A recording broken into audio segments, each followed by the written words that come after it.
नमस्कार, आप देख रहे हैं जेएम इंडिया न्यूज और मैं आपके साथ इशिका माइकल। एमपी में उपचुनाव का रण बिल्कुल तैयार हो चुका है। सारी तारीखों का ऐलान 3 नवंबर को पड़ेंगे वोट और 10 नवंबर को रिजल्ट। आज हमारे साथ खास मौजूद है किरण जी शर्मा हमारे एक्सक्लूसिव इंटरव्यू में। Kiran ji, JM India news आपका बहुत बहुत स्वागत करता है। सबसे पहले मैं आपसे ये पूछना चाहूँगी कि भाजपा के साथ आपका अब तक का सफर कैसा रहा? भाजपा के साथ जब से हमने भाजपा की सदस्यता ली है, क्योंकि वैसे तो हर चुनाव के अंदर जब हम छोटे थे तब से मेरा अनुभव रहा है कि करीब 6 साल के होंगे तब से कुमान सिंह जी शिवाजी चुनाव लड़ते रहे थे, तब से हम लोगों ने काफ़ी प्रचार किया। उससे पहले वीरेंद्र कुमार सकलेचा जी का चुनाव हुआ था, तब भी हमने बहुत काम किया क्योंकि छोटे छोटे थे। हमारी मम्मी भी बड़ी छोटी थी, मैं उस समय बहुत छोटी थी और माता जी के साथ हम लोग चुनाव प्रचार में जाया करते थे।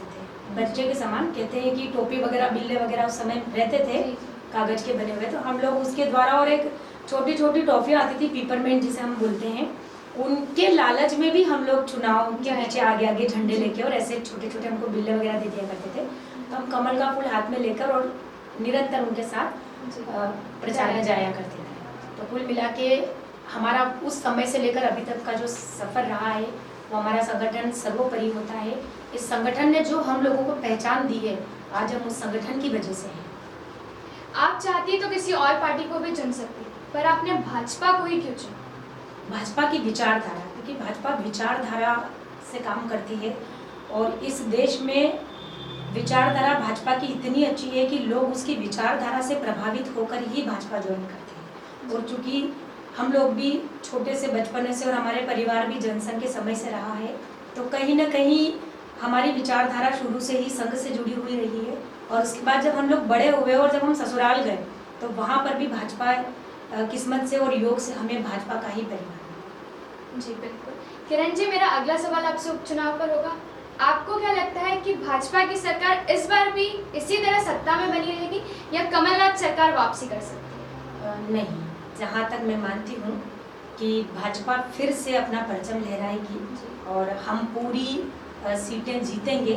ये हमारा नहीं बल्कि पूरे मध्य प्रदेश के वासियों का और जनता का ये विश्वास है कि फिर से भाजपा आएगी और फिर से शिवराज मामा मुख्यमंत्री बनेंगे। किरण जी, सब जानते हैं कि बीते कुछ समय में रेप के केस अत्यधिक रूप से बढ़े हैं, तो क्या अगर शिवराज सरकार आती है तो इन बेटियों के लिए या इन पीड़ित परिवारों के लिए आप क्या मुहिम लेकर आ सकते हैं? देखिए, हर संभव समय में जब भाजपा की सरकार रही तब से आपने देखा होगा कि कई रेप केस कम हुए हैं। कई बालिकाओं के साथ यदि कोई अत्याचार हुआ है तो हमने खुद देखा है कि मुख्यमंत्री जी ने उसका मुंह तोड़ जवाब दिया है। चाहे वो मंदसौर का रेप केस ले लो, चाहे वो मध्य प्रदेश के किसी भी कोने का कोई रेप केस ले ले, तो हमने देखा है कि बेटियों के लिए संवेदनशील हमेशा से भाजपा सरकार रही है। और जो कठोर निर्णय भाजपा लेती है, मेरा मानना है कि शायद अभी तक की कोई सरकार ने, जो भी सरकार बनी होगी, उन्होंने ऐसा कोई कठोर निर्णय नहीं लिया। तो क्या कोई ऐसा कठोर कानून हम पीड़ित परिवार के लिए देख सकते हैं, या जो लोग बलात्कार करते आ रहे हैं, इस गंभीर अपराध को रोकने की सिर्फ 10 साल की मामूली सजा हमारे पास है, तो क्या इस अपराध को रोकने के लिए क्या कानून आप लोग लेकर आ सकते हैं? देखिए, जैसे ही सत्ता में आते हैं तो सरकार अपने अपने हिसाब से अपने जो वो होते हैं, सरकार अपना एक एविडेंस बनाती है और उसके अनुसार जैसे ही सरकार सत्ता में आएगी तो कहीं ना कहीं जहां शिवराज मामा ने बच्चों के साथ रेप जो केस होते हैं उनको लेकर इतने संवेदनशील होकर और जब लोगों को सज़ा दे सकते हैं। हमने सुना था कि मंदसौर में एक केस हुआ था जिसके पीछे शिवराज जी ने उन लोगों को फांसी की सज़ा दी थी। तो कहीं ना कहीं मुख्यमंत्री जी फिर से सत्ता में आएंगे और फिर से ऐसा कोई ना कोई नियम और कानून लेकर आएंगे जिससे उन बच्चियों के साथ बलात्कार होने के साथ साथ जो बलात्कारी लोग हैं उन्हें ऐसी सज़ा देंगे कि वो लोग वास्तविकता में सोच नहीं पाएंगे। मतलब ऐसा कृत्य करने से पहले वो जो लोग ऐसे होते हैं वो 10 बार सोचेंगे कि हमें ऐसा करना चाहिए।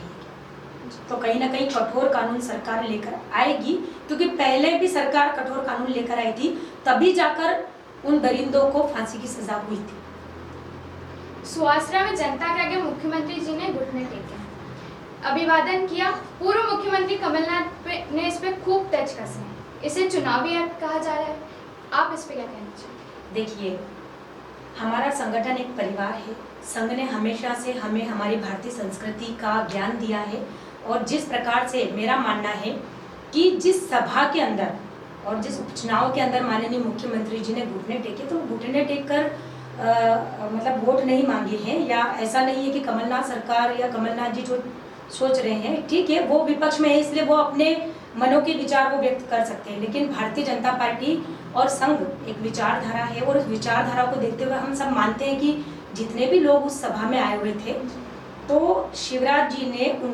कहते हैं हमारी भारतीय संस्कृति के अंदर कि अतिथि देवो भव।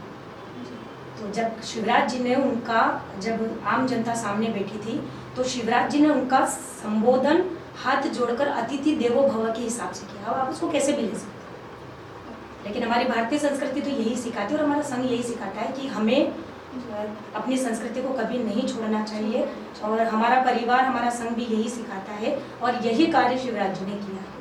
ये वोटों की राजनीति के लिए नहीं किया है, उनके दिल मनों के अंदर, उनके दिल के अंदर भारतीय जनता पार्टी बसी हुई है।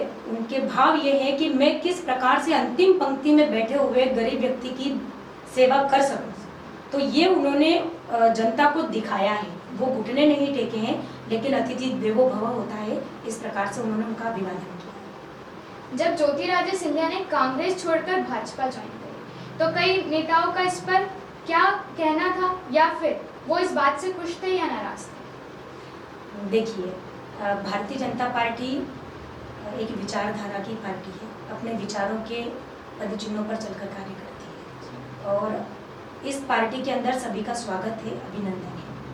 और इस पार्टी में अगर माननीय ज्योतिरादित्य सिंधिया आए हैं, तो सभी ने दिलों से उनका स्वागत, अभिनंदन किया है। और मेरा मानना ये है कि उनकी जो दादी जी थी राजमाता सिंधिया, विजया राजमाता सिंधिया, तो जब वो खुद ही बीजेपी के अंदर सिर्फ विचारधारा के कारण आई थी, तो अब अगर पोता आ जाते तो मुझे नहीं लगता है कि, मुझे तो और ये लगता है कि शायद माधवराव जी अपने ज्योतिरादित्य सिंधिया जी ने शायद आने में काफ़ी समय लगा दिया। मैं तो ये चाहती थी कि उन्हें कब से आ जाना चाहिए था, और अगर वो आए हैं तो भाजपा के लिए एक प्लस पॉइंट है। हम लोगों ने सबने उनका हर दिलो उससे स्वागत किया है, और भाजपा के अंदर एक अच्छी, मध्य प्रदेश के अंदर एक अच्छी लहर आई है कि चलिए एक खुशी का माहौल आया है कि एक इतना संवेदनशील नेता भी कांग्रेस छोड़ के और बीजेपी में आए, मतलब हमारे लिए बड़े गौरव की बात है। जी, अगला सवाल मैं आपसे ये पूछना चाहूँगी। पिछले 2 दिन पहले मैंने भाजपा के अध्यक्ष पवन पाटीदार जी से सवाल पूछा कि बीते समय में जब लॉकडाउन था और नीमच और हर जगह पूरी तरह से बंद था, कई ऐसे वारदातें हमें सुनने में आई हैं जिनको सुन करके, देख करके हमारा दिल दहल उठता है। उदाहरण के लिए हम ले सकते हैं नीमच गोलीकांड, इस पर आप क्या कहना चाहेंगे? नीमच गोलीकांड हम सब जानते हैं कि लॉकडाउन में जब पूरा शहर एकदम से सुन सपाटे में था, तो देखिए कब कहाँ कौन सी वारदात हो जाती हम ये नहीं कह सकते, क्योंकि मैं आज यहाँ आई हूँ, क्या मुझे पता है कि मैं यहाँ सेफ हूँ, या मैं यहाँ से बाहर निकलूँगी तो कब कौन मुझ पर गोली चला जाएगा, ये किसी को नहीं। तो कहीं ना कहीं हो सकता है कि लोग समय का इंतज़ार करते हैं, और जिसकी किस्मत में जो लिखा है उसे कोई टाल नहीं सकता है, यहाँ तक मेरा मानना है। हम ना इसमें किसी को दोष दे सकते हैं, हाँ, लेकिन ये है कि अगर वारदात हुई है तो कहीं ना कहीं उसका निकाल भी होगा। एसपी कलेक्टर ने बड़े संवेदनशील होकर इस कांड को देखा भी है, और हालांकि जांच में भी लिया है और जांच चल भी रही है। आगे देखते हैं कि क्या होता है। इसके परिणाम को लेकर हमें कब तक का इंतजार करना होगा, इस पर आप कुछ कह सकती हैं? देखिए, वैसे तो आपने देखा होगा कि जैसे ही अगर ऐसे गोलीकांड होते हैं, जैसे कि हमने मंदसौर में भी सुना था कि 2 बार गोलीकांड हो गया था, और हमने ये भी देखा है कि जब कांग्रेस की सरकार थी उस समय प्रहलाद जी बंदवार का मंदसौर के अंदर रात में ही गोलियां चला दी गई थी। एक हमारे लिए वो बहुत बड़ी, जिसे हम कहते हैं कि बहुत बड़ी क्षति थी कि सुनकर रोंग काम होती है, लेकिन उस समय भी आज तक का वो रिजल्ट सामने नहीं है। तो कहीं ना कहीं इसका रिजल्ट सामने आएगा, क्योंकि जब भाजपा आती है तो हमने देखा है कि वो हर तरह से जनता की सेवा करने में और यदि किसी के ऊपर गोलियां चली है तो उसको लेकर संवेदनशील होकर, और वो कहीं ना कहीं इतना प्रयास करती है कि जिसने गोली चलाई है या जो हत्यारा है या जिसने भी इस तरह का कृत्य करने की कोशिश की है, उसे हर हाल में सजा हो। भारतीय जनता पार्टी यही चाहती है और यही हमेशा जनता के बीच में ऐसे ही काम लेकर आती है जिसको देखकर जनता प्रभावित होती है, इसलिए वो चप्पा चप्पा भाजपा के। जी, मेरा अगला सवाल आपसे थोड़ा दिलचस्प होगा। अगर भाजपा के अंदर आपको कहा जाए कि आप अपने लिए ही कोई पद चुने, तो वो पद क्या होगा? देखिए, संगठन ने मुझ जैसी छोटी सी कार्यकर्ता को आज इतना बड़ा पद दिया है या मेरी जो पहचान दी है, उससे मुझे नहीं लगता कि इससे बढ़कर मुझे मांगना चाहिए। हमारा संगठन सर्वोपरि होता है और संगठन तय करता है।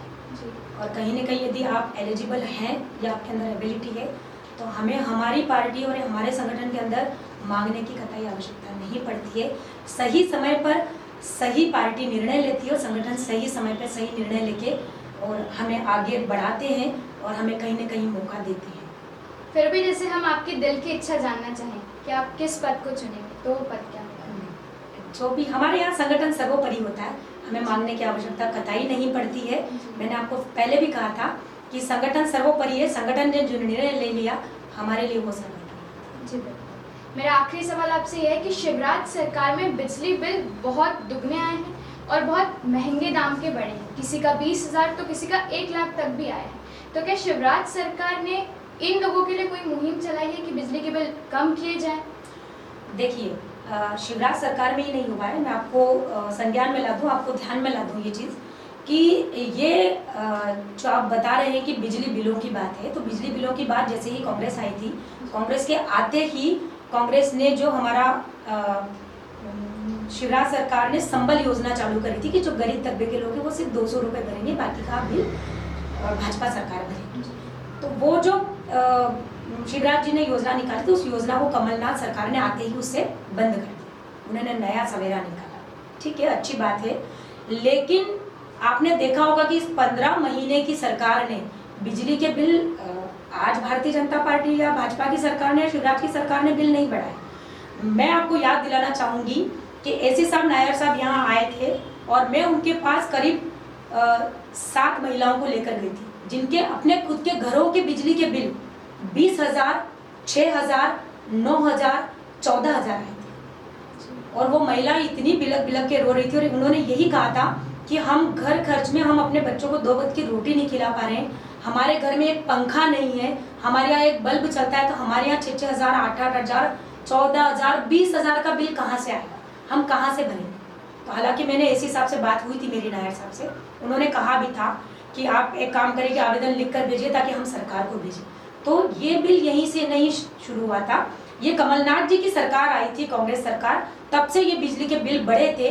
और उसको कम करते करते आपको याद होगा कि मंदसौर के अंदर माननीय मुख्यमंत्री, पूर्व मुख्यमंत्री उस समय शिवराज जी थे, आज वो मुख्यमंत्री है, तो हमारे लिए बड़े गौरव की बात है। शायद पशुपतिनाथ उसी समय उन पर मेहरबान हो गए थे कि जब वो जनता के बीच में आए थे और आपने सुना था कि अतिवृष्टि के कारण बहुत से गांव डूब गए थे और बहुत से गांवों में हम जानते हैं कि पानी भरने के कारण बहुत सारे लोग अस्त व्यस्त हो चुके थे। उस समय उन्होंने अपने हाथों से लोगों के घरों के बिजली के बिल 25,000, 40,000, 16,000, 20,000, 19,000 के बिल उन्होंने खुद, हम सभी भारतीय जनता पार्टी के कार्यकर्ताओं ने मिलकर एक साथ जलाए थे। वो सारा मीडिया ने भी कवरेज किया था। अगर आप अपने संज्ञान में लाएंगे तो शायद आपको पिछले 15 महीने में जो हुआ था वो सारा आपको संज्ञान में चाहिए।